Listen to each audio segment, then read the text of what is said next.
The tabletop takeaway. Game mechanics on display. Three designers share the stage. Pick a genre and we'll play. The tabletop takeaway.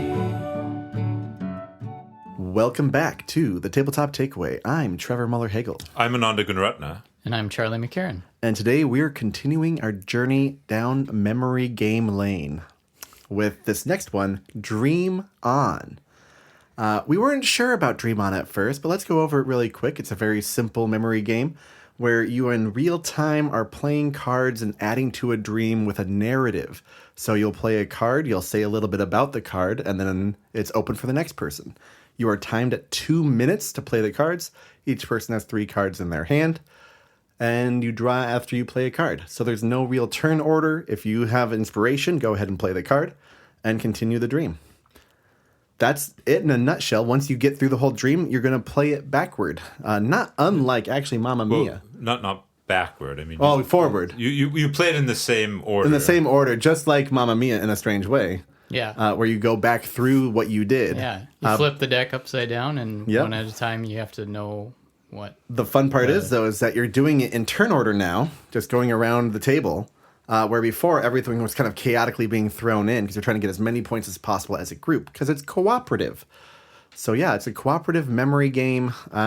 You can when you are saying the next part of the story, if you are completely lost at where you're at, you can ask for help from the table. If you do, that reduces the number of points you get by 1. So if you can remember exactly everything perfectly, 2 points.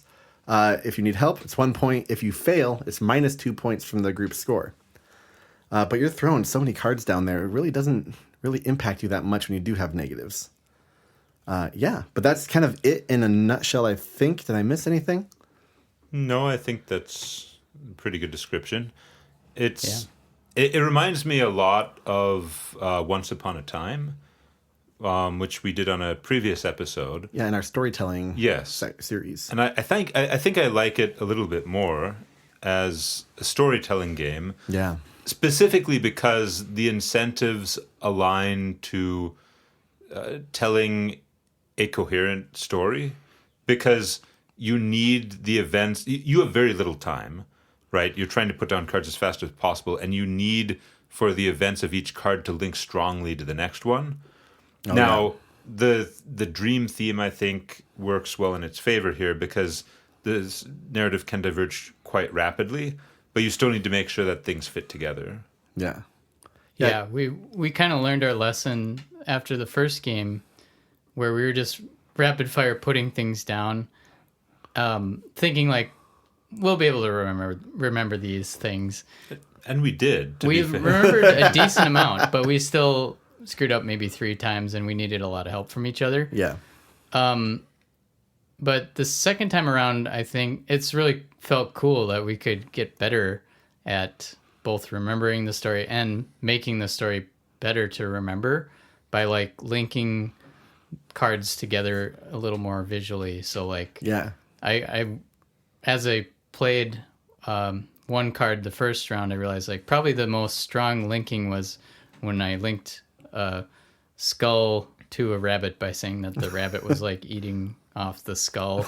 Right. And creates such a a visual image that when you see the skull come up, you're like, oh, that's going to get eaten by that rabbit. So you know what's coming next. Yeah. But yeah. Yeah, it's really interesting trying to make those connections for folks, which is honestly what a lot of people do for those memory tricks and things that we've talked about Mind Palace in the last couple episodes. But like really kind of training your mind to find those crazy connections so that you remember them easier. And this kind of helps you train for that, which I think is great in terms of like helping us with our memories overall. I mean, definitely a great game for kids. Definitely. It does a really good job of making you feel clever. Yes. Like, I was surprised by how many of those we got right. Yeah, we were watching that deck go up and up and up, like all these new cards, like, oh man, are we going to remember those 15, 20 cards?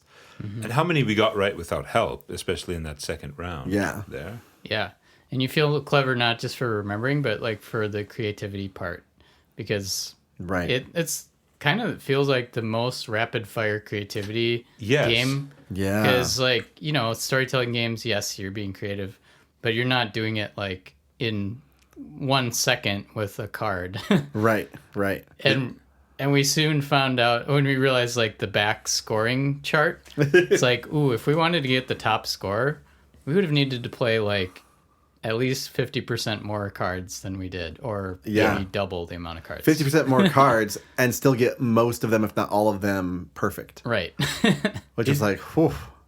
It makes, I think, quite an audacious demand of the players that they be able, or that they play cards so fast. You know, it's like, you're not going to have a problem with this, so, you know, do it. You can do it. And you can. Yeah. And when you're building the dream, it really doesn't, it's like, it starts to flow a little bit. It's like, there might be a little pause here and there. But it's like, oh, wow, that actually, we're constantly going. And it's like, oh, yeah, then I have a card I can play there. And because I think I can remember other memory games that I've played with, you know, maybe kind of a similar idea of remember the order in which all these things are placed. Yep. But that you give you time, have people, you know, take turns placing things, and then you look at the order and you're like, okay, I need to remember this, I need to remember this. And in this game, it's just like, no, just play them, come up with a story, but do it fast. Yep. And you're going to remember them. You know, it has You have to remember them. It trusts the player. Yeah, which is very strange for, especially for even like a lighter game where like this is just, it feels the rule book is nothing. You could actually look at the back of the rule book for the summary and get 90% of how the game's played, and it just flows so fast and so furious. It's crazy. Yeah, I think having no turn order is really key too, because that isn't. Maybe this is my takeaway. It's cool that by not having a turn order, you actually feel like you can be more creative. Because, like, you're looking at your 3 cards in your hand and thinking, like, is this the right time to play this card? Well, no, I'll hold off and I'll play something that matches a little more for the story. Like laptops in Egypt. Yeah, Trevor's... Well, and... It's funny because, like, your story, that story point when you said, oh, yeah, this laptop, like, transported her to Egypt. From the hospital. It's like, how do we forget that? Because it's so out of the blue. Yeah. So there's almost like 2 ways to play it. Well, you can't have everything be out of the blue. No. Right. You have to have some grounding moments, like, the orange on the puzzle pieces, you know. Which is a good metaphor for her. Like good stories too. Like you kind of want it to be familiar, or good games, good art, just in general. Like you want familiar, twist, and then a twist. Like in this world. Same thing with music. Well, that reminds me of I think what was it, the 70-20-10 rule. 70-20-10. Oh yeah, we were talking about that. Yeah. Have we talked about that on the? Not on the podcast, so you should. Basically, the idea, I don't remember where it's from exactly, but the idea is that when you're making a game, 70% of the game is, ideally, you want 70% of the game to be very, very familiar to people, you know, similar to what they've seen in other games, so they're comfortable. 20% of the game is similar to what they've seen, but you do it better. Oh. So... You know, whether that's removing upkeep, you know, making the game a bit more streamlined, or whether it's, you know, some twist or just some twist on the mechanic where it's a novel take on something.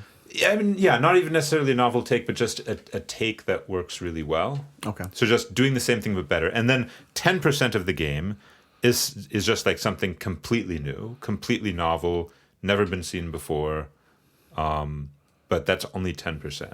And if you have 70% of your game be completely novel, people will not play it because it's too unfamiliar to them. We get scared of games. Yeah, which I think is a great rule of thumb.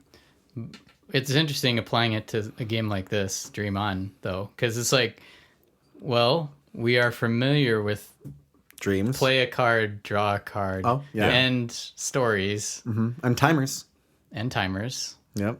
It's a real-time game, technically, the first Yeah, half. yeah. So maybe that method applies better for like standard strategy games, kind of, or I don't know. Yeah, I guess I was mostly making the connection that you want the really standout stuff to be minimal. While you're telling the Like- story during the dream. Yeah, and maybe it's the rule book portion of it is 10%, but maybe that 10% actually is the major hook of the game, and it takes up more of the fun of the game, like in the end. I don't know. So in terms of actual like capacity for the rules and for understanding the game, it doesn't take up that much work, but it's so unique and different and weird, it changes the entire flavor of the game. Right, like Yeah. like Hanabi, I think of as that. It's like, oh, Yeah. we're doing pretty familiar stuff, except We have cards in our the hand. cards are reversed in your hand or something. Yeah. So Yeah, it is really interesting how, things can evolve from simple concepts, and like it does take a while because you do want to have that familiarity and then that, improvement on the familiar and then the novelty, right? And so like what is the mixed ratio of that? And as we make more and more games, and that's why board games have evolved so quickly, I think too, is because we have that high iterative process where like, oh, that was a cool idea. In that game I saw, Protospiel, 2 years ago, I'm going to do it in my game this year. And then someone sees that and it's like, oh, that's really cool. I'm going to build on that. So even just after 3 years, it's like suddenly built like exponentially. And so I think that's a really interesting thing in the industry in general. Complete tangent.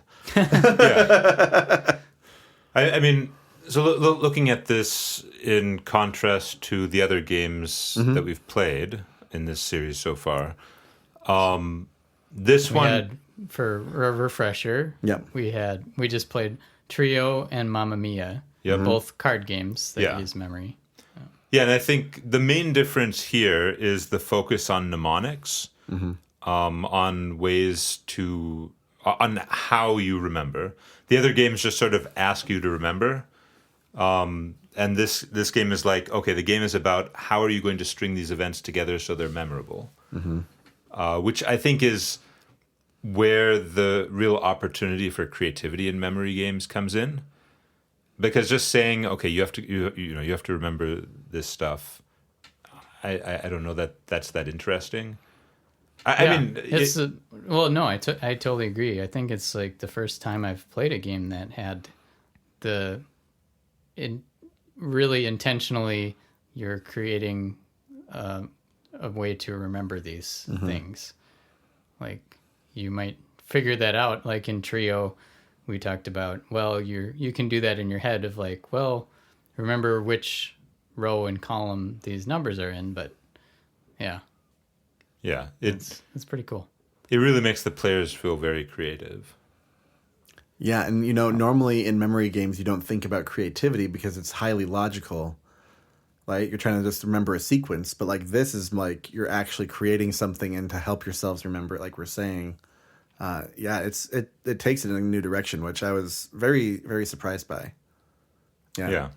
I think my takeaway for Dream On is probably that you shouldn't be afraid to ask big things of your players.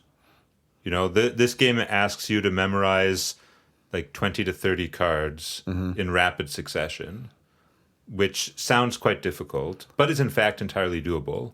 And especially in cases like this, when you ask players to do something which they don't think they can do, but they can do, that's really good because then they'll do it. They'll be pleasantly surprised by their success, and they'll feel more confident in themselves. They'll feel clever. Maybe they don't look at the scoring rubric on the back for the first couple games. Yeah. But yeah. Well, yeah, it makes me want to make a rule book that like this, where the high end is so high that you're almost taunting players, like, you are never going to do this. Good luck. Yeah. But it's like, oh, we got like 24 points this time. Max is 60. 60? Oh. That's how I guess. Yeah, that's how like the crew felt when it was like, Oh, yeah. whoa, there's 50 of these missions and they're each getting harder every time. How the heck are we gonna do this?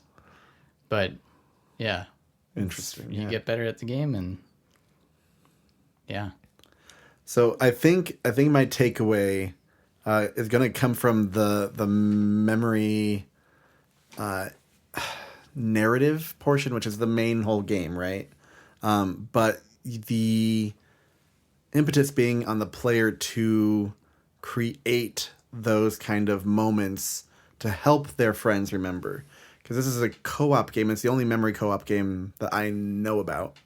And so, yeah, just being able to create those moments for your friends so that they remember as well.